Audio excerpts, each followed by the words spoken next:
ഈശോ മിശിഹായിലെ ഏറെ അനുഗ്രഹിക്കപ്പെടുന്നവരെ, നമ്മൾ ക്രിസ്മസിനായിട്ട് ഒരുങ്ങിക്കൊണ്ടിരിക്കുകയാണ്.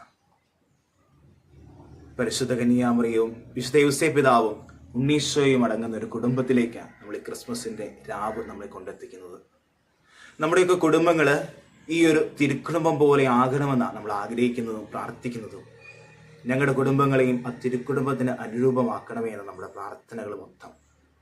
നമുക്കൊന്ന് ചിന്തിക്കാം, എപ്രകാരമായിരുന്നു നസ്രത്തിലെ തിരുക്കുടുംബം?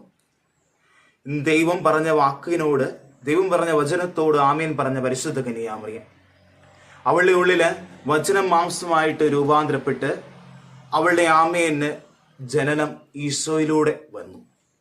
അതായത് സകല ജനപദങ്ങൾക്ക് വേണ്ടിയാണ് ആ അമ്മ അല്ലെങ്കിൽ കന്യാമറിയം ആമേൻ പറഞ്ഞത്.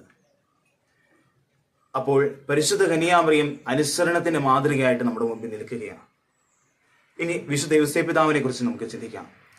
വിശുദ്ധ യോസേപ്പ് പിതാവ് നമ്മുടെ ജീവിതത്തിൽ നൽകുന്ന സന്ദേശം ഇപ്രകാരമാണ്.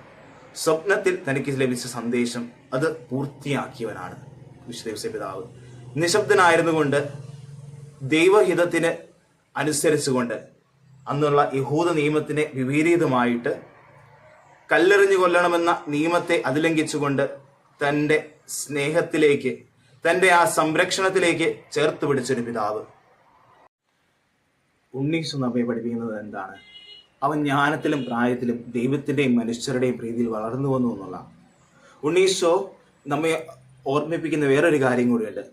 തൻ്റെ രാജകീയ പ്രൗഢി, അവന് രാജകൊട്ടാരങ്ങളിൽ ജനിക്കാമായിരുന്നു. എന്നാൽ അവൻ ജനിച്ചതോ കേവലം കാലിത്തൊഴുത്തില്, ദുർഗന്ധം വമിക്കുന്ന കാലിത്തൊഴുത്തില്. ഈ കാലിത്തൊഴുത്തിലാണ് രക്ഷകൻ വന്ന് ജനിച്ചത്. നമ്മുടെയൊക്കെ ചില ജീവിത സാഹചര്യങ്ങളുണ്ട്. ആ സാഹചര്യത്തിലേക്കാണ് ഈശോ ജനിക്കുന്നത്. നമ്മൾ ഏത് പാപത്തിലോ അല്ലെങ്കിൽ ഏത് ബുദ്ധിമുട്ടുകളിലായിരുന്നാലും ദൈവം നമ്മുടെ ഉള്ളിൽ ജനിക്കുമെന്നുള്ള സന്ദേശമാണ് ഈ ക്രിസ്മസ് നമുക്ക് നൽകുന്നത്. നമുക്ക് ചിന്തിക്കാം, തിരുക്കുടുംബത്തിലെ ആ സ്നേഹം നമ്മുടെ ജീവിതത്തിൽ ഇന്നുണ്ടോ? നമ്മുടെ കുടുംബങ്ങളിൽ ഇന്ന് ആ തിരുക്കുടുംബത്തിൻ്റെ സ്നേഹമുണ്ടോ? അതായത് മക്കള് മാതാപിതാക്കളോട് ആ സ്നേഹം കാണിക്കുന്നുണ്ടോ? മാതാപിതാക്കൾ മക്കളോട് ആ സ്നേഹം കാണിക്കുന്നുണ്ടോ? ഭാര്യ ഭർത്താവിനോടും ഭർത്താവ് ഭാര്യയോടും ആ സ്നേഹം കാണിക്കുന്നുണ്ടോ? ഇല്ലെങ്കിൽ ഈ ഒരു ക്രിസ്മസ് കാലഘട്ടം നമ്മെ ഓർമ്മിപ്പിക്കുന്നത് നിങ്ങളുടെ ഓരോരുത്തരുടെയും കുടുംബങ്ങള് ഈ തിരുക്കുടുംബങ്ങളാകാനുള്ള ഒരു വിളിയാണ്.